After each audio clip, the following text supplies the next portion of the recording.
Os jogos eletrônicos, também chamados de videogames ou games hoje em dia, é um jogo no qual o jogador interage através de periféricos conectados ao aparelho, como controles ou teclado, com imagens enviadas a uma televisão ou monitor de computador. Ou seja, é aquele que usa tecnologia de computador.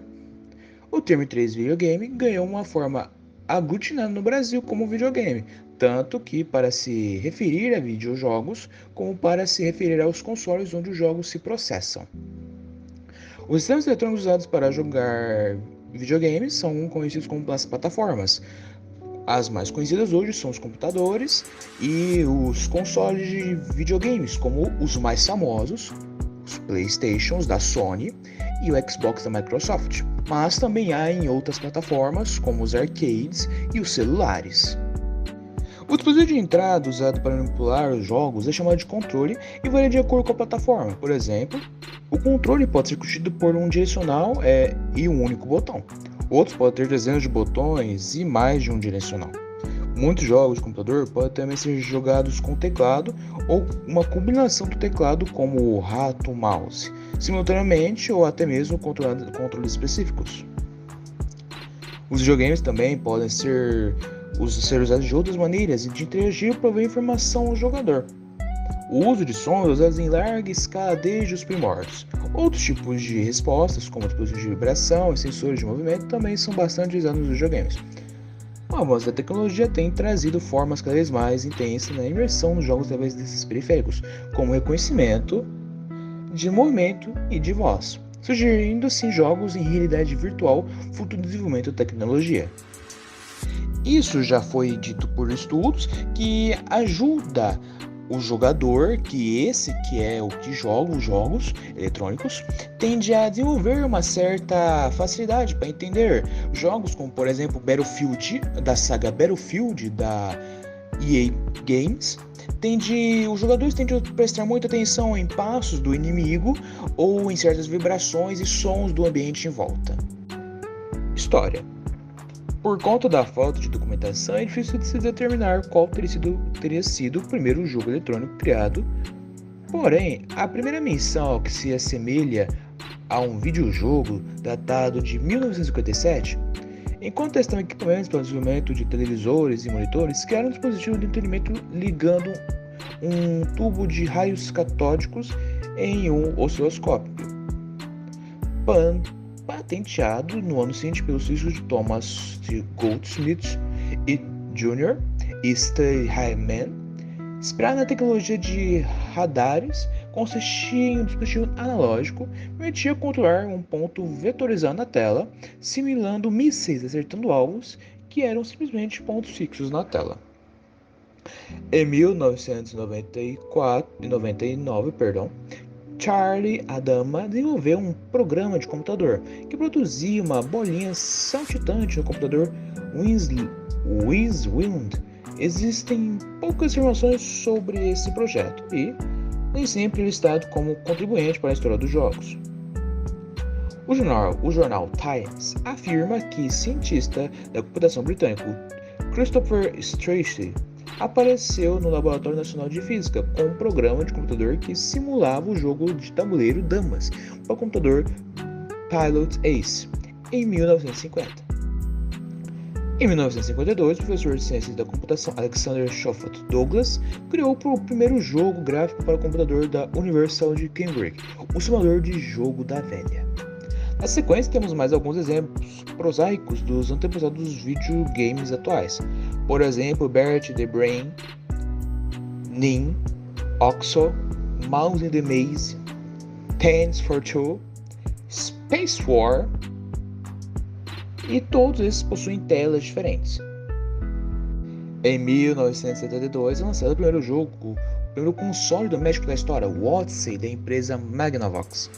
Neste mesmo ano, Nolan Bushnell, que agora trabalhando na Atari, lançou o primeiro grande sucesso comercial de um videojogo, o jogo arcade Pong. Esse sucesso abriu o caminho para inúmeras outras empresas, dando início assim à lucrativa indústria dos jogos eletrônicos. A grande quantidade de clones do jogo Pong levou a indústria à primeira grande quebra em 1977, sendo superada principalmente pelo jogo Space Invaders, dando início à era dourada dos jogos arcade, inspirando a implantação de máquinas em lugares de conveniência como restaurantes, centros comerciais, entre outros. Também nessa época, começaram a surgir as primeiras revistas especializadas em jogos, cujo também foi lançado para o console Atari em 2600, quadruplicando as vendas do console. Em 1979, a Milton Bradley Company lançou a Microvision, o primeiro console portátil a utilizar cartuchos trocáveis. Em 1980, a Nintendo lança o primeiro dispositivo de sua linha de portáteis, Game & Watch, que foi produzido até 1991. Em 1983, houve uma grande quebra da indústria dos jogos eletrônicos, onde houve uma queda de faturamento de 3,2 bilhões de dólares estadunidenses para 100 milhões em 1985. Aí, no mesmo ano, a Nintendo lançou o seu console no Japão, o Famicom, que chega aos Estados Unidos em 1985 com o nome de Nintendo Entertainment System. O console é considerado um marco no nascimento dos jogos eletrônicos. Ainda no mesmo ano, a Sega lança o Mark III no Japão, que chega aos Estados Unidos em 1986 com o nome de Master System. Em 1988, a Sega lança o Mega Drive, seu primeiro console de 16 bits. Seu principal competido seria o Super Nintendo Entertainment System, lançado em 1990. Em 1989, após o sucesso do NES e aproveitando a forma do Game Watch, a Nintendo lança o Game Boy, primeiro portátil a fazer grande sucesso na indústria. Ainda no mesmo ano, a Atari lança seu competidor, o Lynx, primeiro portátil com tela colorida. Em 1990, a Sega lança o seu portátil, o Game Gear. E em 1994, a Sega lançou o seu console, Sega Saturn. No mesmo ano, a Sony lança o seu primeiro console, o PlayStation. Em 1996, a Nintendo lança o Nintendo 64. Em 1998, a Sega lança o Dreamcast e a Nintendo lança o portátil Game Boy Color. Em 1999, a Bandai lança o seu portátil, WonderSwan. Em 2000, a Sony lança o PlayStation 2, que detém o título de console mais vendido da história. Em 2001, a Nintendo lança o GameCube, o portátil Game Boy Advance, e a Microsoft lança o grande Xbox. Em 2004, a Nintendo lança o Nintendo DS, o portátil mais vendido da história. No mesmo ano, a Sony lança o seu competidor, o PlayStation Portable. Em 2005, a Microsoft lança o Xbox 360.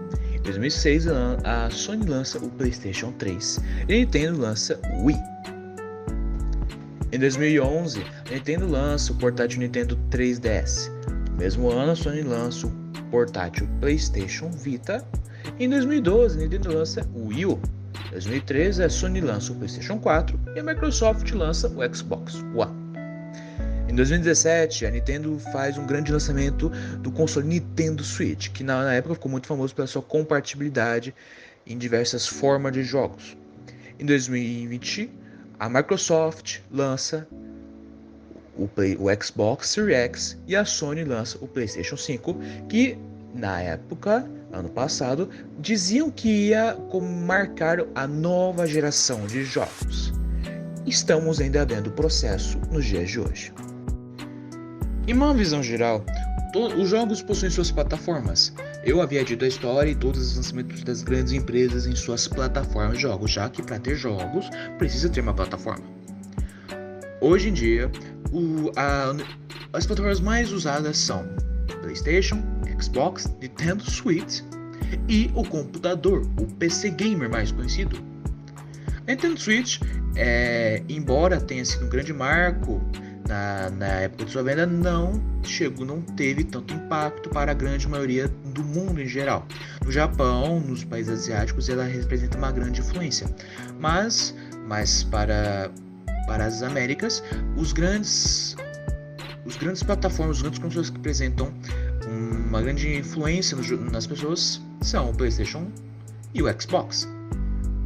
Eles estão em segundo lugar. Em primeiro lugar sempre será o PC Gamer, por possuir uma potência, uma qualidade de jogo, fornecer aos jogos e uma grande plataforma para todos.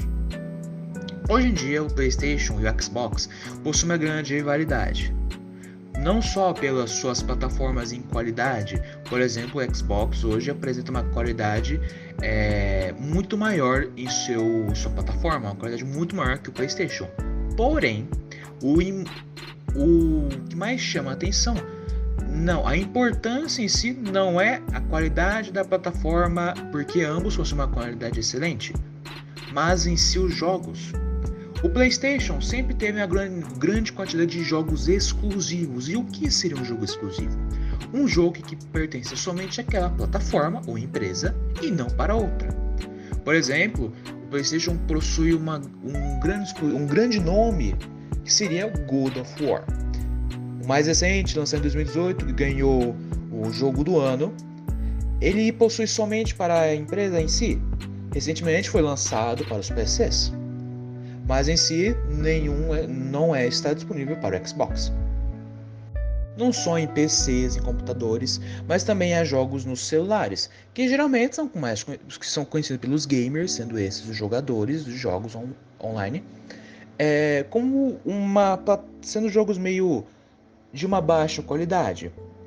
Jogos de celulares, também conhecidos como jogos mobile, a grande maioria não possui uma boa qualidade. E quando possui uma boa qualidade, são geralmente jogos que necessitam de uma alta memória do aparelho.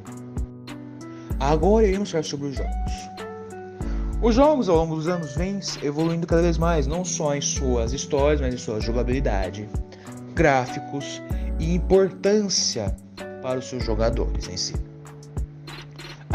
Como um filme, os jogos apresentam diferentes gêneros, como por exemplo, gênero de ação, aventura, terror, fantasia, comédia, gêneros que são indicados por uma idade acima de 18 e gêneros livres. Mas em geral, não apresenta o gênero de ação, mas sim, por exemplo, FPS, jogos em primeira pessoa, jogos de estratégia, jogos estilo MOBA, muito jogado hoje em dia, principalmente com o seu maior representante, um dos seus dois maiores representantes, League of Legends e Dota 2. Não só isso, mas também possuem jogos casuais, simuladores, corrida, esportes e cartas colecionáveis. Atualmente, o grande forte são jogos online, ou seja, jogos em que as pessoas jogam com as outras em diferentes lugares do mundo, como se fosse uma rede social. Há também os jogos indie, ou seja, os jogos em que você joga sozinho, que possuem uma história e você não precisa ou não necessita jogar com outros jogadores. Como dito antes, os jogos representam uma grande importância para seus jogadores. Cada um com suas histórias, com suas aventuras, o seu estilo de jogo que alegra os jogadores.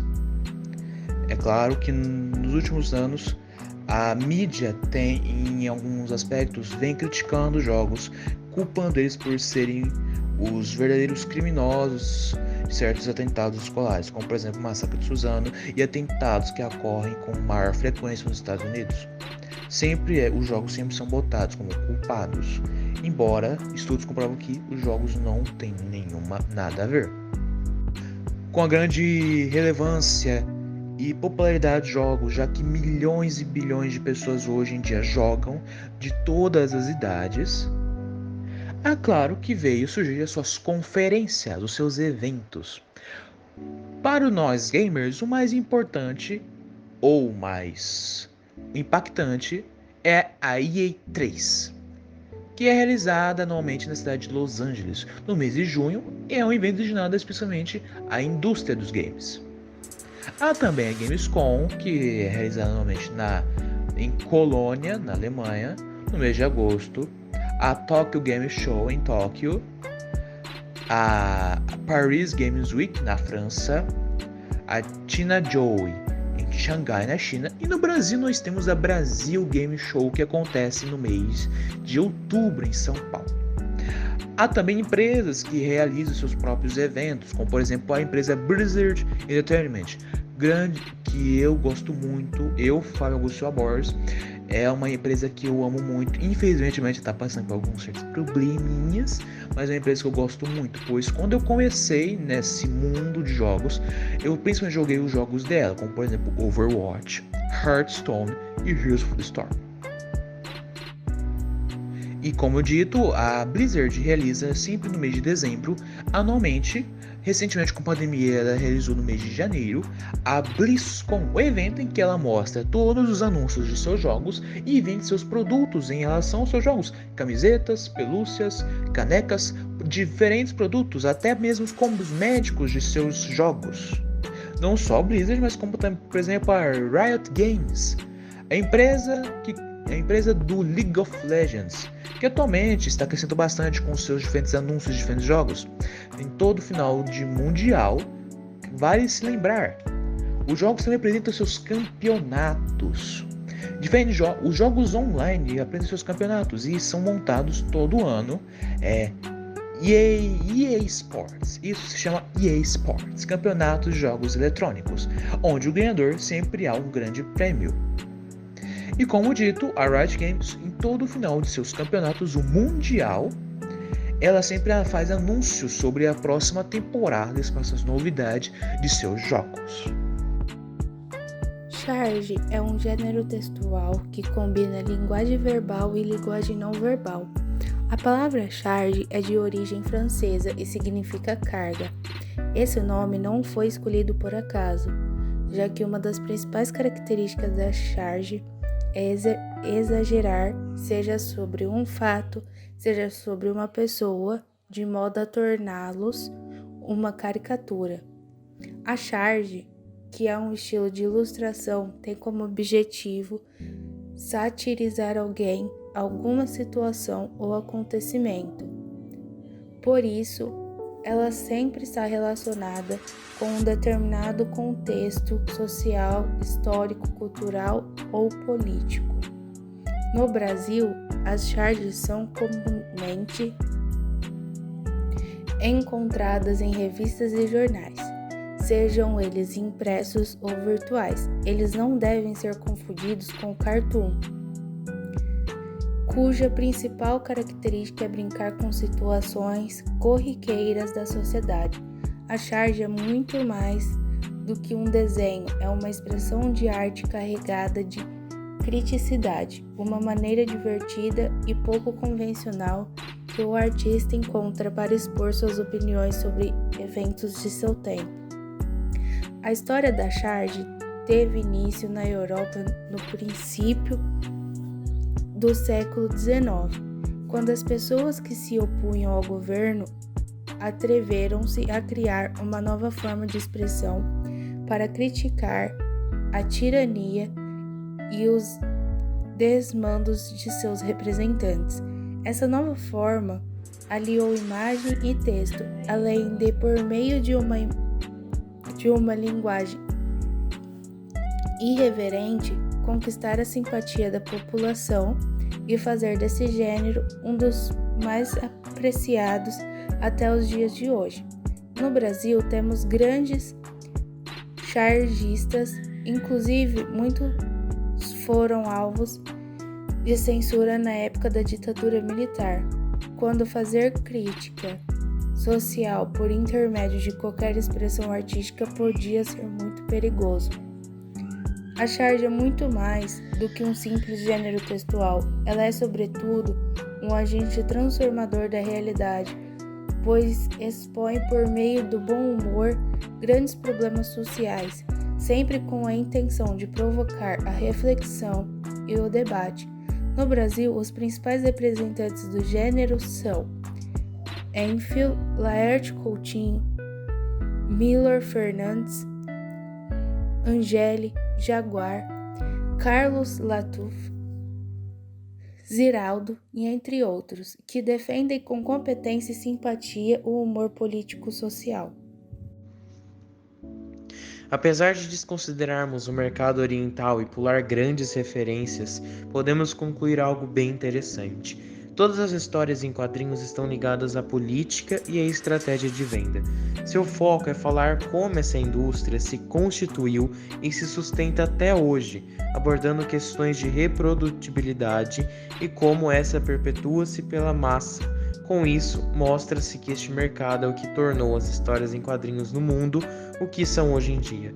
Há várias formas e maneiras de se fazer, analisar ou ler, mas todas giram em torno dessa questão, o mercado. A origem das histórias em quadrinhos esteve ligada à imprensa e à comunicação em massa.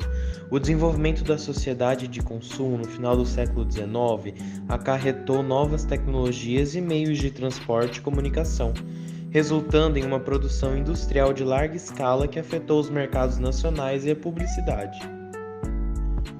A cultura de consumo estava instaurada na sociedade, trazendo novos hábitos de consumo que passavam agora a alimentar a produção.